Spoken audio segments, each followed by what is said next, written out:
Oke, ini materi yang sore terakhir, cepat ya ini kalau ini. Yaitu adalah ini nggak banyak ditanyakan, ya tidak banyak ditanyakan di ujian adalah tentang ketata laksanaan atau penata laksanaan penanganan darurat. Ya. Jadi teman-teman itu sebagai orang ketiga hanya tahu, karena sesuai dengan aturan bahwa yang bisa melaksanakan evakuasi, yang bisa melaksanakan tindakan medis hanya adalah tenaga medis, ya. Kita nggak boleh, kita hanya perlu tahu aja, Ada yang medis ya, tenaga medis, ya kan? Yang bukan Pak Kosim, bukan tenaga medis, tenaga buatan, manajemen. Ya, lebih ke manajemen medis, tapi bukan tenaga medis. Tenaga medis itu adalah dokter, perawat, bidan, apoteker, pokoknya yang terkait sama itu. Jadi kita hanya tahu aja. Lanjut. CPR atau cardiopulmonary resuscitation atau RJP RKP, resusitasi jantung paru atau resusitasi kardiopulmonar. CPR, RJP, RKP, terserah mau pakai bahasa apa, wis. Lanjut. CPR, cardiopulmonary resuscitation, artinya serangkaian usaha menyelamatkan hidup pada henti napas dan henti jantung. Tujuan bantuan hidup dasar adalah, ini terutama aja ya, jarang ditanyakan tadi di ujian, jarang ditanyakan. Tapi ini adalah materi yang wajib didapat para K3 umum dan K3 migas.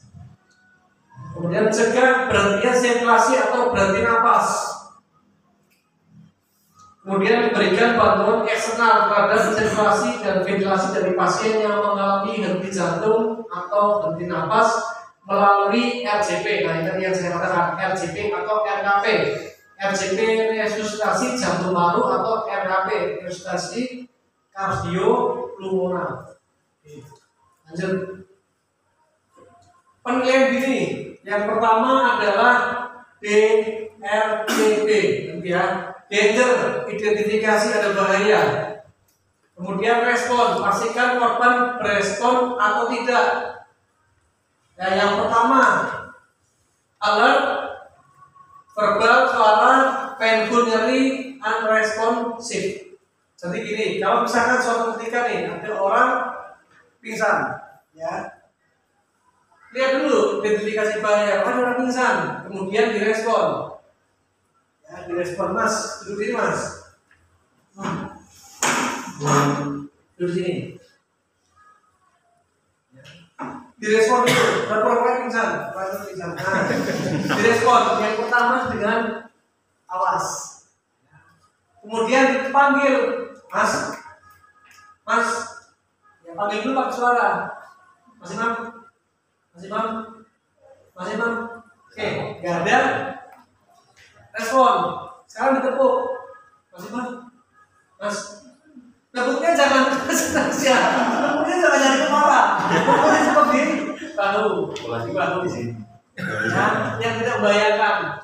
Jangan mentang-mentang ini punggung cantik gitu. Cantik saya tepuk di bagian yang aduh, nggak boleh. Habis, nggak boleh. Nah, jadi nepuk pun tidak boleh ada tindakan seksual, tidak boleh ada pelecehan. Terus tadi pakai suara bisa nggak? Nggak bisa. Sekarang pakai pelukan. Mas, respon nggak respon. Sekarang dengan cupid, painful cupid. Ya nyubit itu pun jangan nyubit di pipi, mentang-mentang tadi cewek cantik nyubit di pipi, gemes.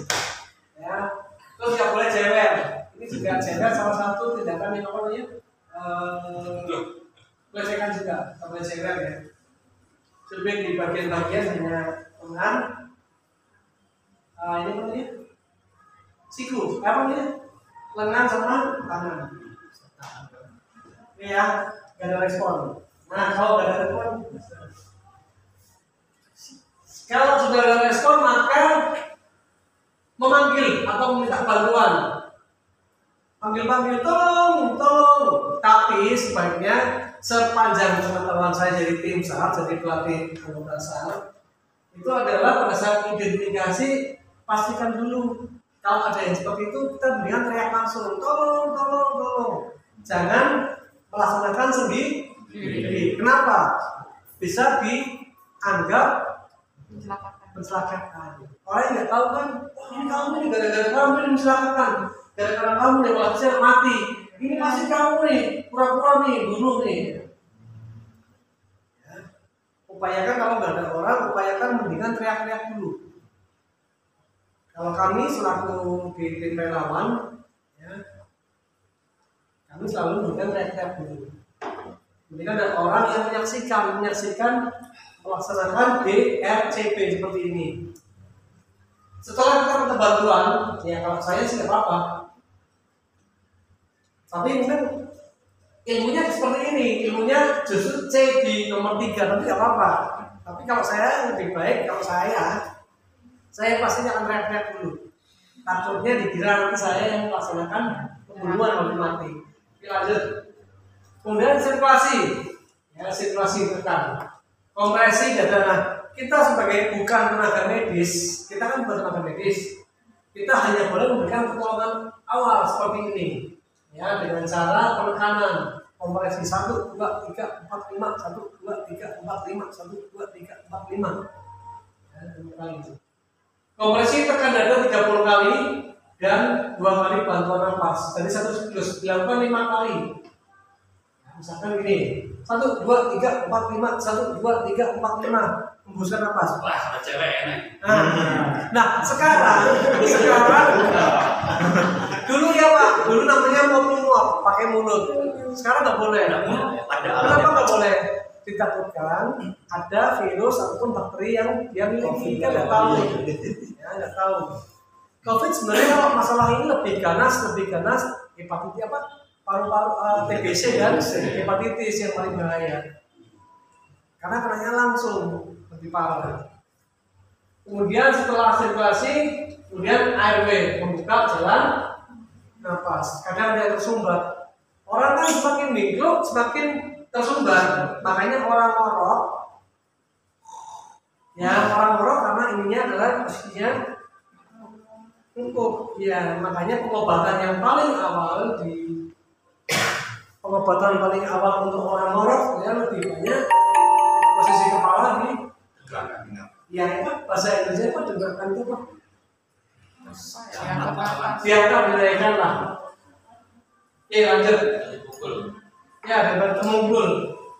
Breathing bantuan pernafasan. Ada sistem mouth to mouth, ini mulut atau mouth to mouth. Nah kemudian ada mouth to nose atau mulut ke hidung.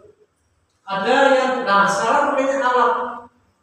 Ya, kenapa pakai alat? Kecenderungannya tidak langsung kontak dengan bahaya yang ada yang bisa ditimbulkan. Kalau dulu banyak ngomong, apalagi korbannya perempuan. Saya sih. Kamu yang mompa, benar saya mompa. Mau dicoba.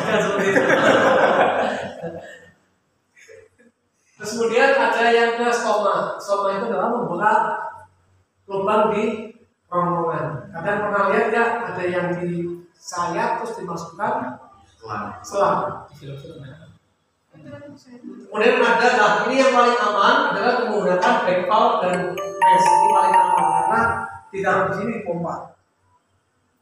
Ya, paling aman. Lanjut. Kemudian untuk recovery posisi. Jadi posisi yang sangat baik seperti apa ya? Pada posisi miring. Diberikan pada korban tidak sadar, tapi mampu bernapas. Tapi nggak sadar. Kan diraba dulu kan pada saat tadi yang kembali mas. Lagi terus. Nah, ini pada respon ini kan dilihat, ya kan? Ada yang ditekuk, dilihat dulu, ada jalan napasnya enggak? Napas enggak? Kan terasa kalau napas. Lanjut nih. Oke. Kemudian tujuannya mencegah sumbatan jalan napas. Tersumbat ya, jangan-jangan tersumbat pupil. Enggak kan? Ya karena tersumbat lah, karena kayak tercetik sama lidah sendiri kan. Dilihat lidahnya menyekit ya, kadang ada lidah yang menutup ke dalam terus akhirnya membuat sumbatan pada jalan napas. Kemudian lidah lendir, kemudian lendir. Ada nggak? Jangan-jangan dia lendirnya banyak, mungkin pas pilek juga dan lain-lain ya. Muntahan juga dapat membuat air menyumbat jalan napas. Ini dia dulu, namanya recovery position. Nah, telentangkan tangan ditaruh di sini, ya, kemudian dimiringkan. Nah, miringkannya ini sebenarnya apa yang diajarkan sama Rasulullah. Ini loh cara untuk tolong orang. Kalau teman-teman ikut kajian Rasulullah untuk tidur, nah itu yang paling bagus yang seperti ini. Miring ke kanan dengan posisi seperti ini sama ini. Kalau teman-teman mau belajar biar napasnya agak longgar lancar, belajarlah sunnah Rasul dengan cara posisi tidur yang seperti ini. Kaki ditekuk, tangan ya sebagai bantal. Oke, lanjut. Kapan berhenti melakukan CPR, RCP? Korban sudah menunjukkan adanya pergerakan atau nafas spontan. Pasti 1, 2, 3, 4, 5. 1, 2, 3, 4, 5. Kasih nafas. 1, 2, 3, 4, 5. 1, 2, 3, 4, 5. 2 kali kasih nafas. Kau sudah mulai ada pergerakan nafas, sebaiknya dihentikan. Kemudian berhenti pada saat apa? Walaupun belum nafas, tapi sudah ada paramedik atau dokter tiba di lokasi, kita berhenti dan kita ngomong, dok, Pak, Bu, Mbak, Dek, ini orangnya kayak gini tadi sudah saya lakukan DRCB itu ya A, itu kondisi seperti ini sudah kita lakukan. Jadi ngomong apa yang kita lakukan, berapa kali push tekanan, kita harus ngomong. Tapi jadi apa yang kita lakukan kepada korban, kita ngomong sama paramedik. Kemudian menolong perlahan, jangan sampai kita mau nolong tapi justru kita jadi korban. Ya ini sudah terjadi, banyak terjadi. Teman-teman tim SAR, teman-teman relawan banyak yang melakukan seperti itu.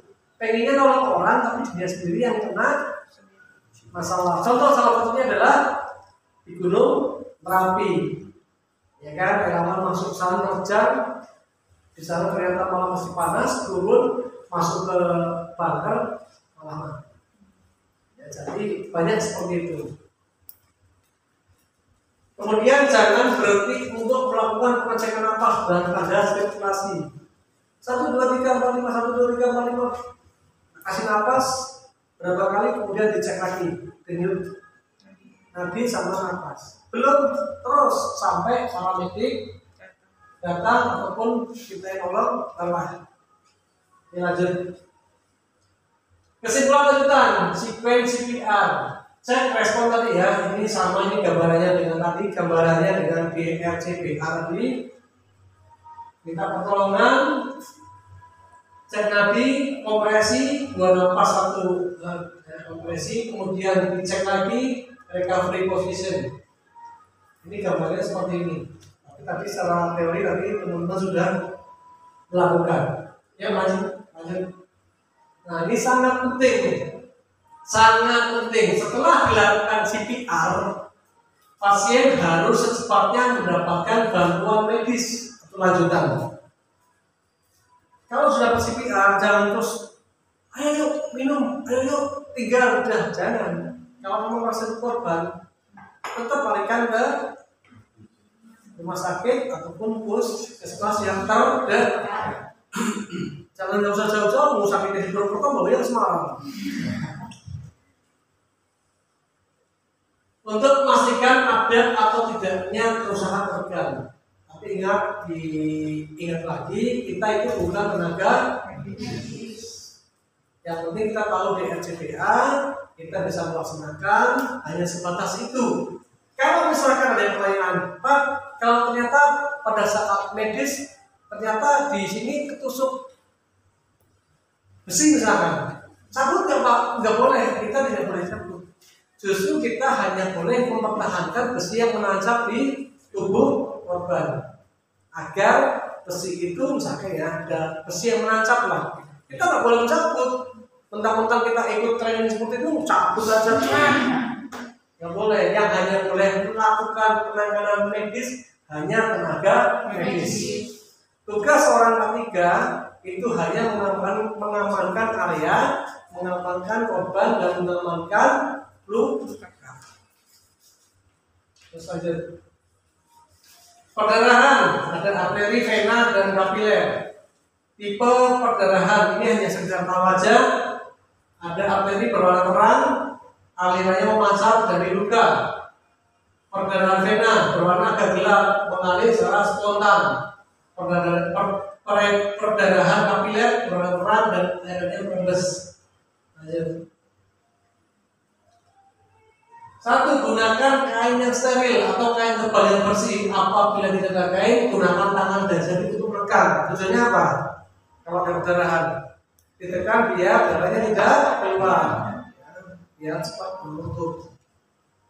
Kemudian boleh dengan cara kalau tidak ada kain basah, tidak ada kain bersih, gunakan tangan atau jari, tekan terus. Kemudian tutup permukaan luka. Tekan langsung di atas luka dengan konstan. Apa artinya? Dengan terus. Jangan melepaskan kain yang digunakan untuk menutup luka. Kalau sudah ditutup lukanya dibalut, dijilat, jangan dilepaskan. Ya, nanti biar yang melakukan tindakan selanjutnya adalah tenaga medis. Apabila darah telah memenuhi kain, jangan dilepas, tambahkan kain baru yang diletakkan di atasnya. Malah justru harus ditambahkan, dibalut lagi, diikat lagi, bentuk lagi. Kemudian apabila perdarahan berhenti atau berkurang, gunakan perban untuk diikatkan pada kain penutup luka. Kain sudah ditutup, sudah mulai kering, kasih perban, ditutup lagi. Plester yang kuat menutupi seluruh permukaan luka. Tinggikan luka lebih tinggi dari jantung. Kenapa tujuannya? Agar karena apa? Jantung itu memompa darah dari atas menuju ke bawah. Kalau misalkan lukanya di kaki, maka kakinya yang diangkat. Luka tangan, tangannya yang diangkat. Luka di kepala, kepalanya agak diangkat. Tujuannya apa? Biar peredaran darahnya tidak menuju ke lokasi yang paling bawah. Ya, jika peredaran berlanjut, tambahkan bantalan pada luka. Nah, 10. Jika pendarahan tidak berhenti, tekan titik tekan. Peredaran di sini, darah. Contoh ya, luka, kemudian tidak berhenti, kemudian tekan titik tekan. Ini tekan titiknya, tekan lagi, lebih tekan lagi. Pada titik tekannya ini. Jangan di pinggirnya, jangan di samping, ke atas sampai bawah. Jika ada luka tusukan, maka jangan dicabut. Tadi saya sudah katakan kalau ada benda yang menancap tidak boleh dicabut. Lanjut. Ingat 3TB atau DEBP. Tekan, tinggikan, tekan, titik tekan, kemudian balut yang ditekan. Nah, ini sih nggak begitu jarang keluar ujian. Tapi paling nggak teman-teman harus paham, karena apa? Di tempat kerja atau di rumah, suatu ketika ini terjadi di rumah, paling nggak teman-teman udah tahu duluan. Ya, paling nggak udah tahu duluan. Saya kena pisau. Paling nggak dengan seperti itu tahu apa aja yang harus dilakukan. Sama, DEPP itu bahasa Inggrisnya lah. Terus lanjut. Apabila kena luka bakar, ya ini kalau luka bakar, kebanyakan teman-teman ada yang dikasih apa? Odol sama kecap malah ya. Odol, kemudian kasih kecap. Kenapa kalau nggak dikasih kecap, dikasih saus sekalian, makan di tangan? Enggak. Sebetulnya kalau dalam ilmu penata laksanaan luka, hanya malah justru didinginkan dengan air, direndam di air, ya, atau gunakan berjeli. Tapi paling efektif misalnya ini barusan nih, saya barusan nih ini kena knalpot, ini pas nih, ini tugasnya. Begitu kena knalpot, efektifnya kan panas nih ya, panas langsung melentung atau pas saya melendung ya, ada airnya, langsung celupkan air. Saya juga begitu kayak gini kemarin langsung tak kasih air, masukkan ke air. Lebih efektif dan cepat sembuh malah. Ini baru 2 hari ya. Kemudian balikkan korban dan buat senyaman mungkin. Ya buat PW lah, biar korbannya PW. Perlahan lepaskan cincin jam tangan, apalagi kalau cincinnya permata, ya, lepas aja masukin saku. Pakai ini ketat gimana Pak? Ya. Kita harus dilonggarkan aja. Satu, pakainya ketat ya. Dilonggarkan, kalau pakainya dilonggarkan sebelum luka mulai membengkak. Kemudian tutup luka dengan bahan steril. Ini yang bersama kayak tadi, ya bersama dengan yang pertama. Jangan buat luka dengan bahan yang mudah hancur, lepas. Jangan menggunakan lotion. Nah ini tidak boleh menggunakan seperti ini. Justru salah. Ini banyak teman-teman yang kalau kena luka bakar, oh, sini kecap, sini mentega, apalagi yang pakai apa sih? Odol. Jangan pecahkan gelembung. Nah ini kalau gelembung jangan dipecah pada area luka. Jangan melakukan pendinginan secara berlebihan. Jadi kalau misalnya panas, terus ini biar dingin tak masukkan ke es, nggak boleh, juga nggak boleh. Karena apa? Pada saat panas yang berlebih, karena dingin yang berlebih, jadinya apa? Dalam ilmu kimia namanya supernova. Supernova itu adalah barang yang dipanaskan berlebih, didinginkan akan rusak. Ya, atau crack, pecah.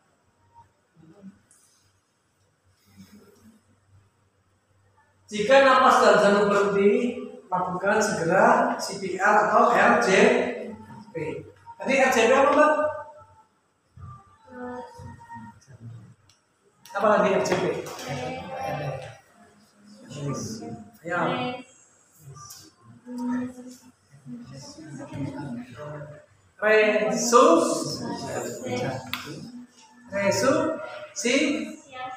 Resusitasi. J. Terus P-nya resusitasi jantung dan paru. Kalau satunya RKP.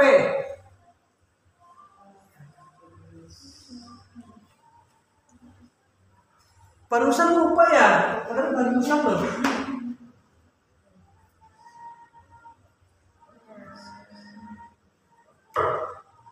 RKP apa?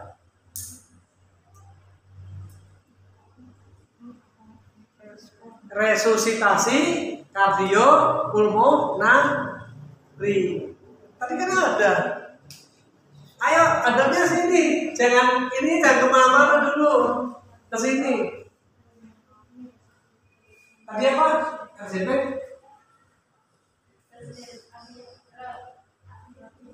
Apa? RJP itu apa? RJP itu apa?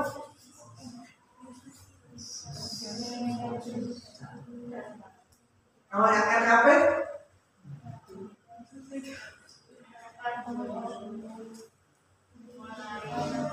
Jangan lupa kan barusan langsung lupa, belum sejam. Oke, jika korban tidak sadar, napas normal baringkan dengan korban dengan recovery posisi dan segera hubungi pihak medis. Lanjut. Ini jenis luka bakar ya. Lanjut. Penyebatan jalan napas atau coughing, mencengkeram tenggorokan dengan refleks, ya kan nggak bisa keluar. Akhirnya otomatis refleks tangan akan mencekik. Kemudian sesak ringan, biasanya masih bisa berbicara walaupun sulit mengeluarkan sendiri. Jika benda asing tidak bisa dikeluarkan lebih dari 4 atau 5 menit, pasokan oksigen akan berkurang drastis. Kerusakan otak bisa mulai terjadi. Betul. Sama, orang kebanyakan pakai masker, otak rusak, jangan salah. Hanya di Indonesia aja kok yang pakai masker terus. Coba lihat di luar negeri gak ada yang pakai masker. Gak ada yang pakai masker. Selama pandemi 2 tahun kemarin coba dilihat, diperhatikan di luar negeri gak ada yang pakai masker. Karena tahu otak itu butuh pasokan. Nah ini, jika benda asing, ini kan juga benda asing, masker untuk ini. Lebih dari 4 sampai 5 menit, coba lebih dari 4 sampai 5 menit, pasokan oksigen berkurang drastis. Kerusakan otak bisa mulai terjadi. Makanya nggak konsentrasi. Makanya materi yang barusan berapa menit sebenarnya lupa. Makanya saya kadang heran, ini ilmu dari WHO, ini ilmunya WHO, tapi dibantah lagi oleh WHO dan adanya COVID. Masker.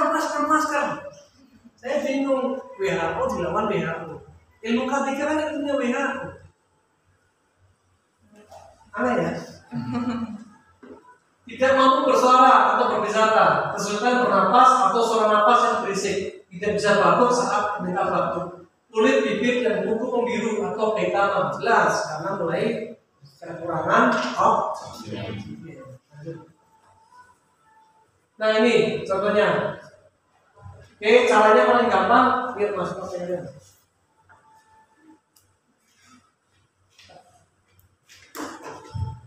Ya.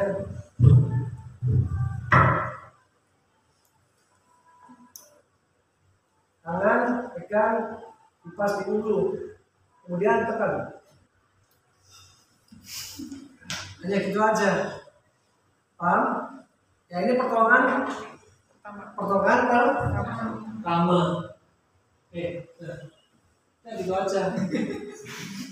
Sebelum melakukan gerakan, pastikan korban dalam keadaan sadar. Jangan sampai nggak sadar. Berdiri di belakang orang, tadi lingkarkan tangan, kemudian tekan sekali. Ya sudah, lanjut. Nah ini untuk wanita hamil, kepala tangan harus diletakkan lebih sedikit ke atas, yaitu di sekitar dasar tulang dada. Jangan di sini, kalau di sini kan banyak bayi ya, harus agak di atas. Kalau di sini bayinya yang mati malah yang keluar, banyak bayi. Bukan nolongi orang tersedak, malah yang keluar bayinya, bayi keluar. Oke, sudah. Lanjut. Stroke, peningkatan suhu tubuh hingga 40 derajat Celcius. Pusing, sakit kepala, ini kalau kurang duit sakit kepala. Pusing ya. Kulit merah dan mengiring, tidak berkeringat walaupun suhu tubuh dan tinggi. Heat stroke. Mual, muntah, kelemahan otot dan kram, jantung berdebar kencang. Wah, apalagi ketemu sama hujan hati. Contohnya depan. Saya mau ketemu sama. Ya, kemudian perubahan perilaku seperti bingung, linglung, gelisah, cepat marah, kejang dan pingsan. Itu ciri-ciri. Tapi ini enggak jadi ujian, enggak ada. Hanya sekedar biar teman-teman tahu. Tapi tetap kita berikan karena ini memang salah satu materi ketiga. Lanjut. Oke, pindahkan tempat yang dingin, kompres seluruh tubuh dengan es batu, berikan air minum putih yang banyak. Lanjut. Hipotermia, ini teman-teman yang suka naik gunung, siapa yang suka naik gunung? 1, 2, 3. Yang perempuan nggak bisa naik gunung? Ya.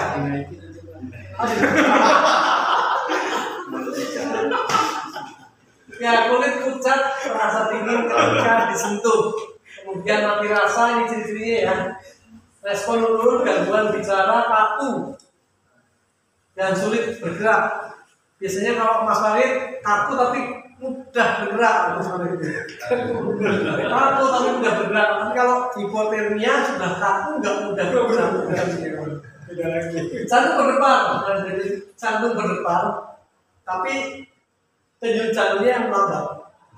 Pada bayi hipotermia ditandai dengan kulit yang terasa dingin dan terlihat kemerahan.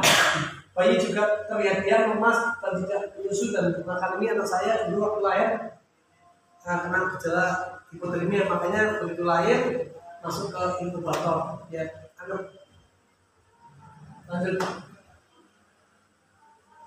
Nah, ini caranya adalah mencari atau tidaknya denyut nadi dan pernapasan. Jika denyut nadi dan pernapasan berhenti, maka lakukan CPR.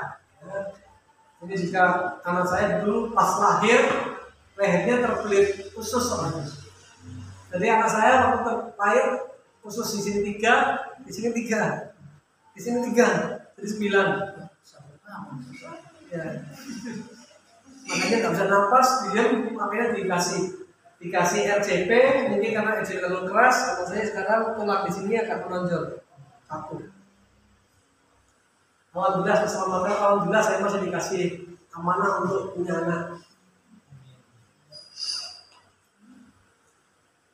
Kemudian itu pindahkan tempat yang lebih kering dan hangat. Nah, saya begitu sudah mulai nafas, sudah mulai nangis, baru dimasukkan ke inkubator. Diganti pakaian dengan yang kering, yang hangat, tubuh dengan selimut yang tebal, terus diberikan ASI. Oke, lanjut. Nah, ini patah tulang. Patah tulang ini memang biasanya ada riwayat. Kalau orang yang sudah pernah kecengklak kesleo, biasanya posisi tulang kita ada yang nggak pas. Nah, contoh ini karena saya pernah bukan patah tapi apa ya? Geser. Ini geser. Makanya kelihatan antara sini dengan sebelah beda. Ini kan sebelum lebih lurus, kalau ini kan tengok. Ya, ini pengalaman dari riwayat. Kemudian pembengkakan memar, deformitas, pergeseran fraktur pada fraktur di area cedera, ini pergeseran itu geser. Tapi ini memang dulu telat ya, sebelum langsung diklep gitu. Harusnya ini begitu patah langsung ditarik harusnya. Tapi dibiarkan akhirnya seperti ini. Kemudian mati rasa, merasakan kesemutan di area sama. Saya di sini juga pernah kesleo, maka di situ tulang ini juga beda dengan tulang yang sebelah sini. Oke, lanjut aja. Oke, lanjut dengan apapun. Oke, kalau kepedean ini juga sebisa mungkin dilakukan oleh yang sudah berpengalaman, tapi paling enggak teman-teman paham bahwa prinsip pertolongannya adalah mengurangi dan menghilangkan rasa nyeri. Kemudian ini bisa dilakukan, diberikan misalkan patah ya. Teman-teman karena bukan tenaga medis, jangan berani-berani langsung kayak di film kungfu langsung gerak. Tidak boleh seperti itu. Yang boleh dilakukan oleh orang ketiga itu hanya mengupayakan dia tidak bergeser lebih jauh. Parah. Yang katakanlah misalkan patah di sini, dilakukan dikasih kayu 2, kemudian dideng. Tujuannya apa? Dia tidak bergeser. Dia tidak tambah parah. Jadi tenaga K3 safety man itu hanya boleh melaksanakan seperti itu, tidak boleh melakukan tindakan medis pokoknya. Jangan sampai kalau misalkan bukan orang safety, maaf, aturan di bidang kesehatan yang boleh melakukan tindakan itu adalah orang medis. Kami orang-orang safety hanya diperbolehkan pada pertolongan awal. Makanya kalau ini teman-teman K3 tidak perlu tahu, tidak perlu tidak perlu mengetahui lebih jauh. Hanya yang penting ngerti saja. Karena ini juga tidak akan banyak ditanyakan oleh asesor. Nah, itu mencegah gerakan para tulang yang dapat mengakibatkan kerusakan jaringan lunak, jadi biar tidak semakin parah. Lanjut. Oke, penyangga. Makanya di tempat kerja, di rumah sekalipun kalau bisa juga disediakan namanya mintela atau pembalut, atau kalau nggak ada yang pakai sarung. Ya. Beli juga ada di apotek kalau nggak salah. Beli ada ya Pak? Paling enggak mesin ya. Tanya satu paket paling enggak berapa? 200.000 kalau nggak salah. Murah. Satu paket alat bidan sama kain-kainnya itu hanya 200.000 kalau nggak salah ya. Di alat kesehatan ya, di alkes. Ketika ada ya. Oke, lanjut. Oke, pengangkatan, kapan waktunya? Lihat dulu. Itu juga harus dilihat dulu, jangan asal ngangkat. Lihat dulu, jangan asal ngangkat. Yang kemudian kondisi nilai kesulitan juga dilihat, medannya dilihat. Kira-kira bisa nggak untuk medan seperti ini diangkat?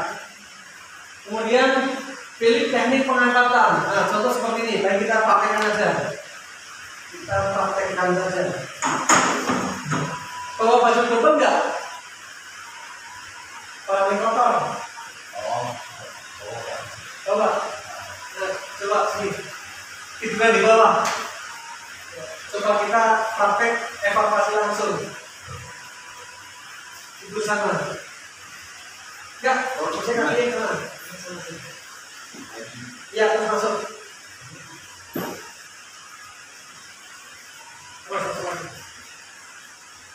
Ya, teman-teman pada saat mau evakuasi orang, ini teknik yang biasanya dilakukan oleh tim SAR atau tim relawan. Mengapa kalau di tempat kerja, sampai mendapatkan pemandian gimana? RU, di PLTU, pakai berpak nggak? Pakai berpak. Pakai berpak nggak? Pakai berpak. Kenapa kalau di industri lebih banyak harus pakai berpak? Tujuannya apa? Ada tujuan. Bukan hanya sekedar biar kayak orang PLTU, biar kayak orang kami enggak. Pakai berpak itu sebenarnya tujuannya apa? Pada saat ada orang seperti ini, evakuasinya lebih mudah. Oke nggak di bajunya? Ya, nggak usah tertarik ya, ini untuk aneh aja. Kalau di tempat-tempat industri pakai berpak, yang dipegang sininya. Kenapa harus pakai berpak? Karena pada saat evakuasi ditarik, dia kan narik semua. Ya. Posisi tangan, ya nahan leher. Jadi lehernya nggak gerak, ini juga lipit. Baru tarik. Ini kalau pakai berpak lebih mudah seperti itu. Kalau saya kan sobek ini bajunya. Ya, itu seperti itu. Kenapa kalau di industri lebih banyak perusahaan mewajibkan pakai berpak atau overall? Tujuannya adalah udah. Tujuan kedua apa lagi? Biar orang tahu pada saat mau evakuasi. Karena pada saat ada bencana alam, baik kebakaran dan lain-lain, listrik pasti mati. Dengan pakai berpak harus kelihatan warna-warna yang coklat. Begitu dicari pakai senter, itu ada orang di sana. Ada orang di sana, kelihatan. Jadi tujuannya itu bukan tujuannya itu gaya-gaya. Wah, itu orang kaya ini enggak. Tujuannya adalah seperti itu. Dia lebih mudah untuk evakuasi. Terus kemudian lakukan sesuai dengan teknik yang baik dan benar. Kondisi psikolog harus baik dan terapi. Hindari cedera pada penolong, jangan sampai ke orang malah cedera. Nah, kalau teknik ngangkatnya mau dipraktekkan nggak? Mau dipraktekkan nggak? Mas, betul mas. Bisa.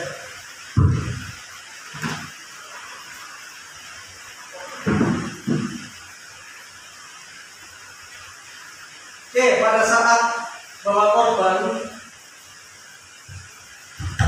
bisa pakai mic ya. Pada saat bawa korban, posisinya yang kata Allah masih sadar, cuman juga nggak kuat. Ya, yang baca sadar tapi nggak kuat. Posisinya adalah kaki kita yang kanan masuk ke bawah dengan mudah-mudah. Kemudian tangan kita masuk ke dalam. Aku yang bikin ya mas, berikan lah.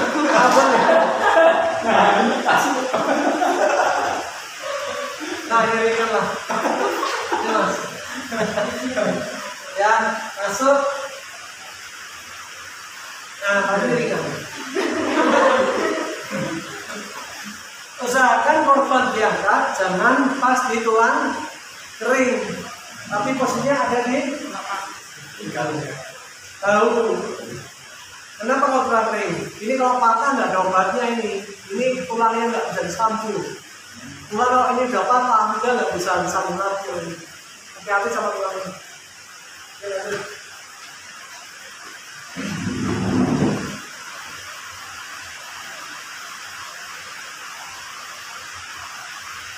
Nah, kita yang asal ringan ini berapa lagi?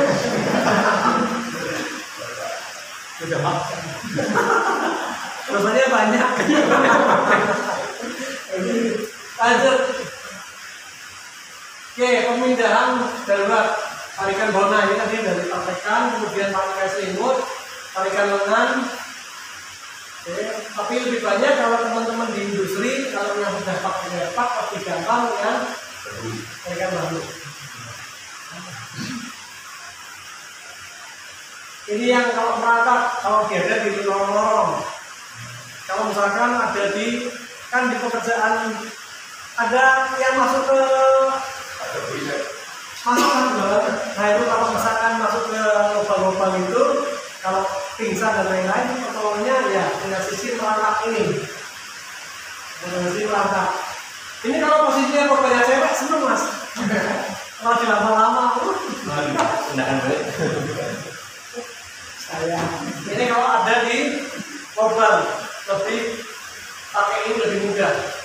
Oke lanjut. Nah ini tarikan seperti ini, tapi yang besar kalau ini sudah benar posisinya sudah pingsan kalau ini. Tapi kalau yang setengah pingsan tadi pas posisi begini. Lanjut. Oke, yang menggendong di bawah dipotong. Ini perlu banget.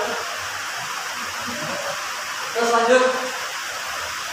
Tipe dengan sistem pengelolaan orang satu, orang dua, ada yang model di gendong atas seperti ini. Oke lanjut.